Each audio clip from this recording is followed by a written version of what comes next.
Agric is the backbone of our economy, especially for Benue State, Nigeria. But not all farmers have access to equal access rather to land, to finances, to technology and policy support. And so today we'll be asking, what system do you need to build that will make farmers, and every other person begin to work in this area of agriculture and begin to make more impact in agriculture? Hello and welcome to the Agripreneur Podcast. I'm your host, Shengi Michael.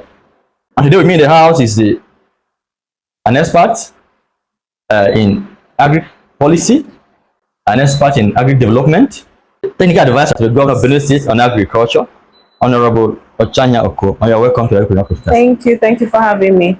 Today we'll be discussing on the topic inclusive agriculture, leaving no one behind.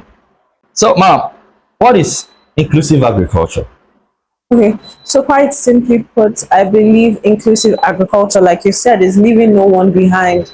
Ensure that everyone is represented, everyone is carried along. So we're speaking men, we're speaking women, we're speaking young people, that everyone that intends to participate in a field, now speaking about agriculture, there's no barrier that prevents them from participating in agriculture.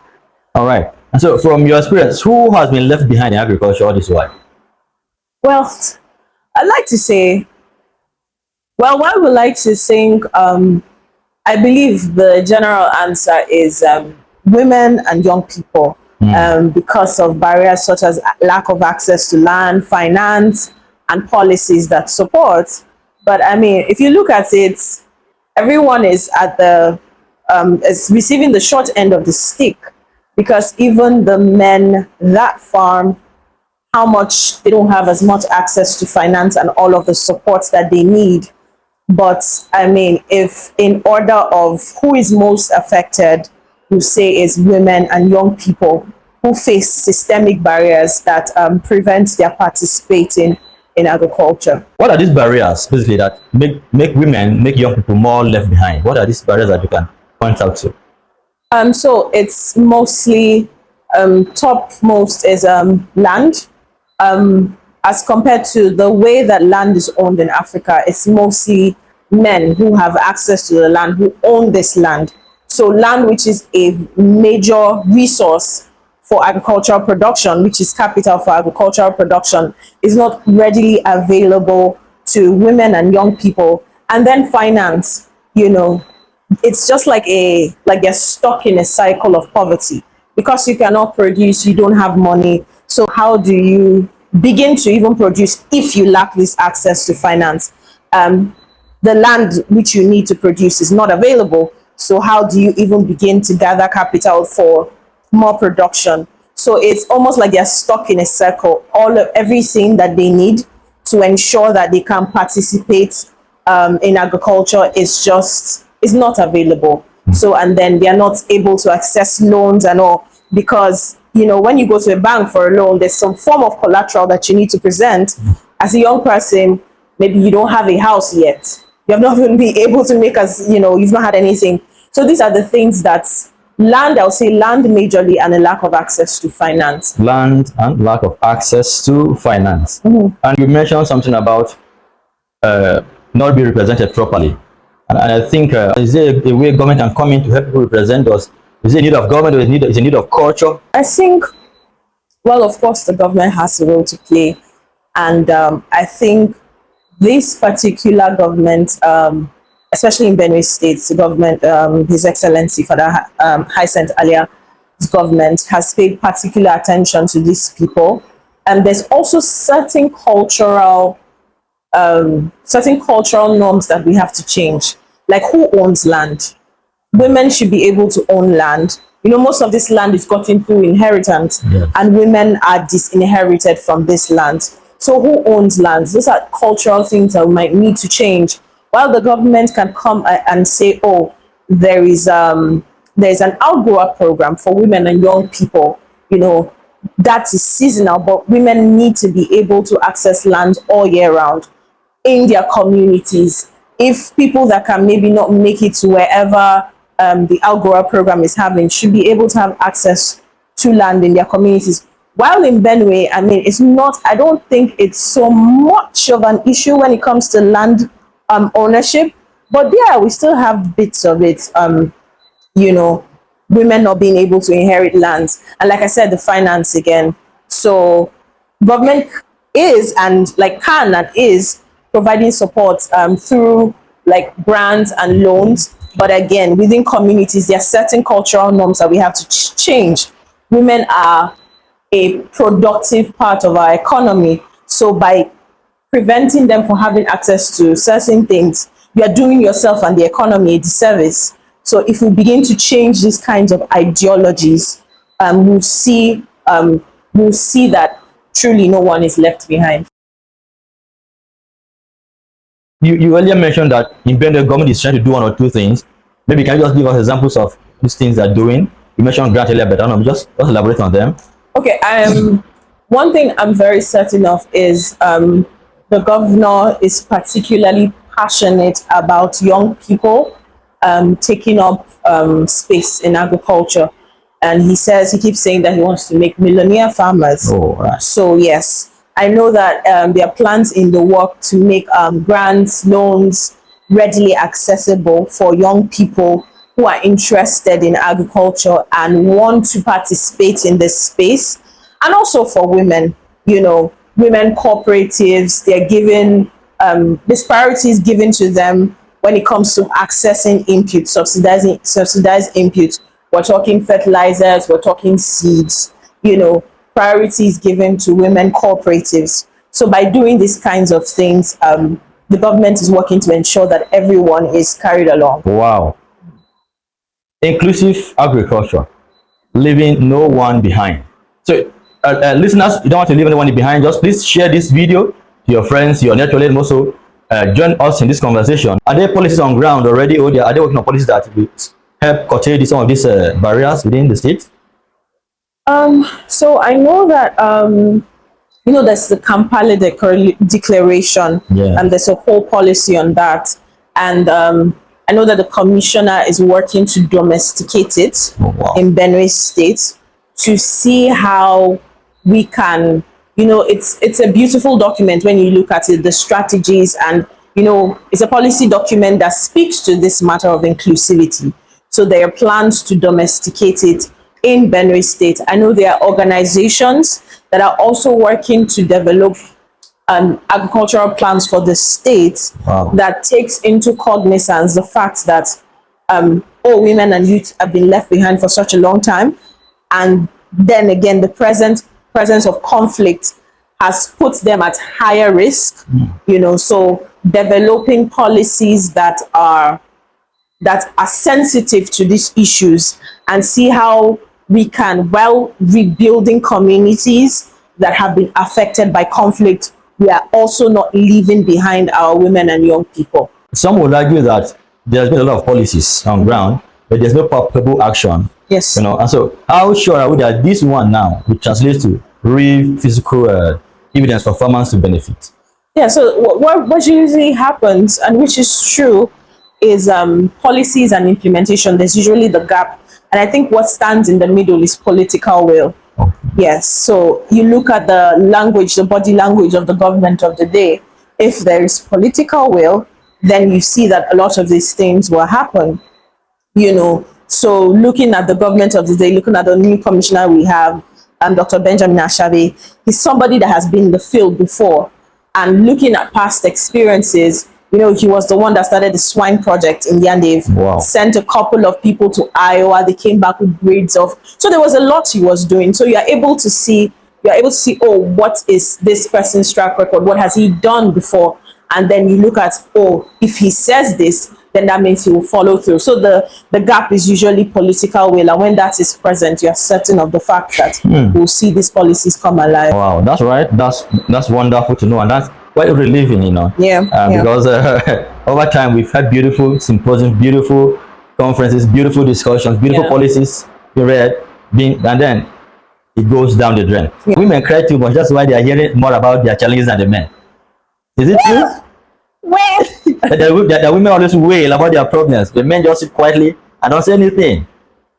Well, I mean, that might be true. Okay. That might be a fair point because, yeah, like women are very vocal about their problems. I'm not, which I'm not there's no at any point in this podcast have I denied that, you know, that men don't have their own challenges. But then when we look at the proportion, you know, of people that face these challenges, I mean, you know, and then you are now more inclined to feel that, oh, women face more challenges than men. I mean, if men have issues, like I said, some of these issues are cross-cutting, even the lack of access to finance, it also affects men, but women are disproportionately affected by it. Yes, all right. Yes. So the young men now, the young people now, and the women, are there other value chains you think they can fit into? You know, that they can be more inclusive? Are there areas they can fit into? So interestingly, women have shown resilience with how they have taken up roles in other aspects of the value chain, especially processing. Because if you look at the Gary processing all over Benue State, you see at least 80% of it is controlled by women. Wow. Yes. So you see women have taken up roles and stepped up in processing. Some of these things are just part of their everyday lives. Yeah, it might not be as sophisticated as you'd hope. You know, how they have to employ several methods to process some of this farm produce, like the drying of produce on the road, the drying of to ensure that they are stored. But women have taken a significant role in the processing value chain, even if they are not as able, they are not, they don't have all the resources required to participate in the production. Yeah. We have seen them take up significant role in the processing value chain. Imagine if women stopped processing Gary. Would we have like cassava? Would we still have Gary in the market? So in essence, what you are trying to say is that we know that processors get more money than producers. So the women have more money than the men now, right? It's relative. It's relative. More money is relative. All right. What is the role of the private sector in all of this? What's their role basically? So private sector, you know, is investments. They're not out for public good, as it were. They're out to maximize their profits. And so I think that by catalyzing investment in women-led cooperatives, in youth cooperatives, they will be able to maximize profits. Because we've seen, the data has shown that women are more likely to pay back a loan. You know, women are more likely to pay back a loan, and how committed they are. And then for young people, you can count on their strengths to be able to work these farms. So if we can catalyze private sector investment in women-led, you know, outgrower programs and youth-led outgrower programs, you know, we'll see a lot of change, a significant change in this number. Is there a missing link that is also affecting inclusivity, like zero collaboration between youth and women, or between men, that kind of thing? Are they really collaborating to do things? Amongst women, I believe there's a lot of collaboration. People might say that this is not true because, people usually say things that, a woman is a woman's worst enemy. But I think that we have seen also a lot of collaboration. I don't have the data, but I can say that there are a lot of women cooperatives that have pooled resources and are working together to achieve a common good. For young people, not so much. I haven't seen so much of that. But for women cooperatives coming together to pool resources, to produce, to process, there's a lot of that happening.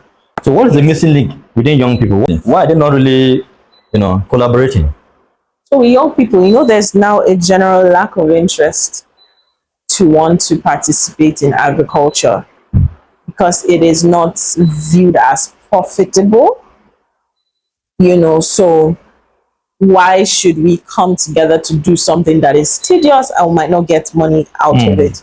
So I don't think it's for a lack of willingness to collaborate, as it is a lack of interest in the field. as a whole. Yeah. You know, the young people now, they view their parents and they believe that agriculture is it condemns you to a life of penury. It condemns you to a life of poverty.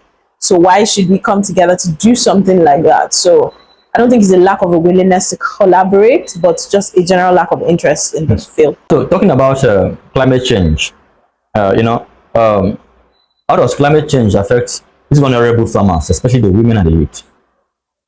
Yeah, climate change, you know, I think climate change has just come to magnify the already existing issues. I mean, let's say normally you don't have access to land, and then maybe you're able to access land for a couple, they're just able to rent land, and then you plant, and then there's drought or there's prolonged dry spells. So then that makes that, oh, this land that you normally don't have access to, you've had access to this one time, you want to make profits, and then climate change just comes and, you know, you've lost everything. You know, so like I said, it's like you're stuck in a cycle of poverty. You're trying to make it out, but there's so many things to leap over. So climate change has just come to magnify the already existing issues. All right. Well, ladies and gentlemen, please keep watching and share this video to your network, to your friends across Africa, so that you can watch and learn what inclusivity is in agriculture.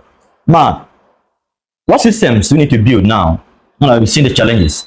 What systems do we need to build that will help sustain inclusivity? Because yeah, some may come today, but tomorrow they despair, you know, because of no money and all that. What system do we need to build that will really help us grow? So I think increased one big one will be increased collaboration between the private sector and the public sector to ensure that we tackle this issue, because the private sector has the money, the government has the land, it has the policy.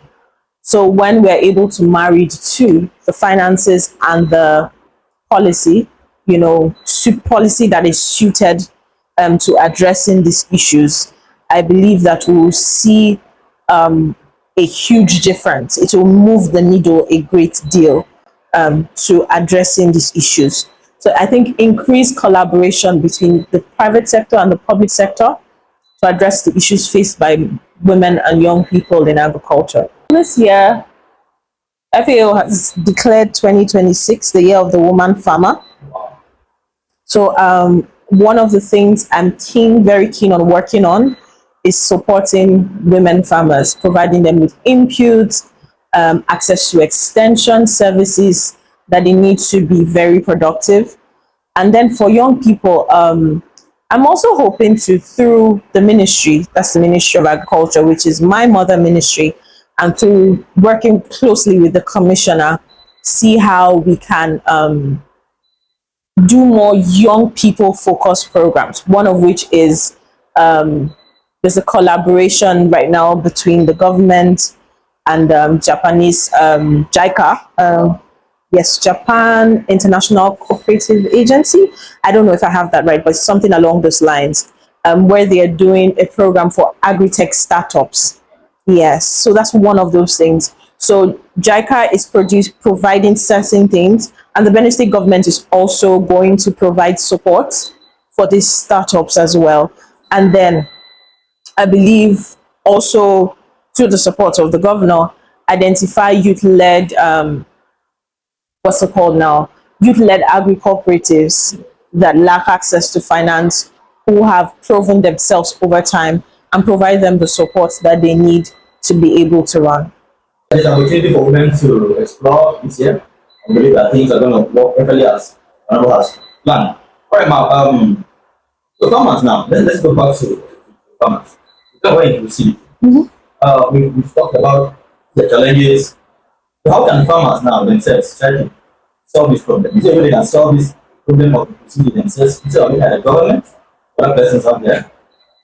I think, like I had earlier said, if there are any harmful, let's not call them harmful, but because the people who practice it might not view it as harmful, but if there are any barriers that are preventing people in your community, women and young people, from participating in agriculture, that can be solved at a community level.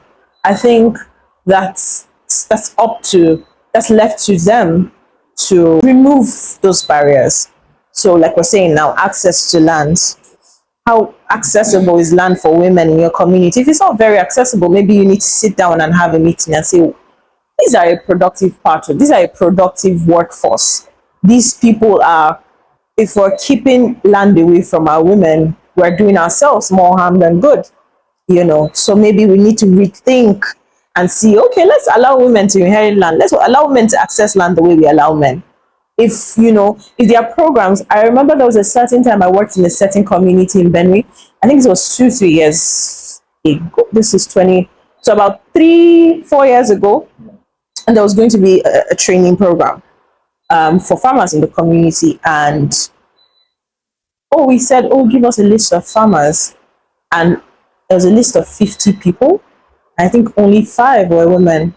I'm like, this is not true. Where are the women? I'm like, they have this, and there were a lot of women farmers, you know. So that's not the fault of the organization that I worked with at that time. That was not the government's fault. It was the failure of the community to also include their women in this intervention. So when it comes down to it, you know, we have to carry our entire. So I think we need to move the conversation about inclusivity from like social justice to, this is economics. This is common sense. If you are keeping a productive part of your economy from, it makes no sense. You're doing yourself harm. You know, you've seen when women make money, we see that they put this money back into their communities. They're paying kids school fees. They're rallying around themselves, you know, they're investing in maternal care. So it's an economic conversation more than it is a social justice issue. And they tell of financing, particularly that in women, a lot of people, women especially, are they policies that are good? That kind of financing? I know that there are a couple, and they're like, especially for young people, but I think we've done a great disservice in this entire conversation. We're talking of inclusivity. We've failed to include people with disabilities. Yes, we failed to include people with disabilities, because these are also, and we've seen, you and I, we know, shared between us, we know somebody who has a disability that is a great farmer, in the person of Vivian. So there's also that as well. But how are they tailored finances? Of course. Now there are specific grants and programs that are reserved solely for women. There's this company, Harvest, that only works with women farmers. There's certain, and then we've seen with different organizations, like the JICA projects tailored for young people, Haifa International. Haifa has different projects, but then there's Ayute, which is tailored specifically for young people to be able to access finance to grow their agri tech startups. So of course, with the private sector, with government, you know, we're seeing these kinds of initiatives arise. The conversation about including everyone, leaving no one behind, has to move. We need to rethink it. It is not a social justice issue as much as it were an economic issue.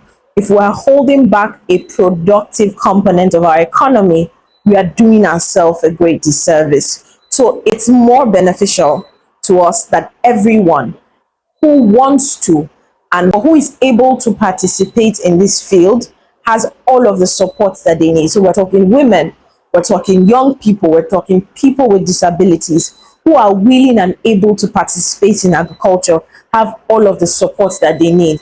I think that way we'll be able to achieve food security as a state and as a nation. I want to thank you so much for your valuable time. Thank you for having us, for joining us rather in this conversation. We hope that you come again to share more insight with us. And we are also hoping that the program for women, you staff must be willing to share it out there, so more women can join the program and learn more and have access to and be included, rather, into agri-business of the day. Yes. Thank you so much. Thank you.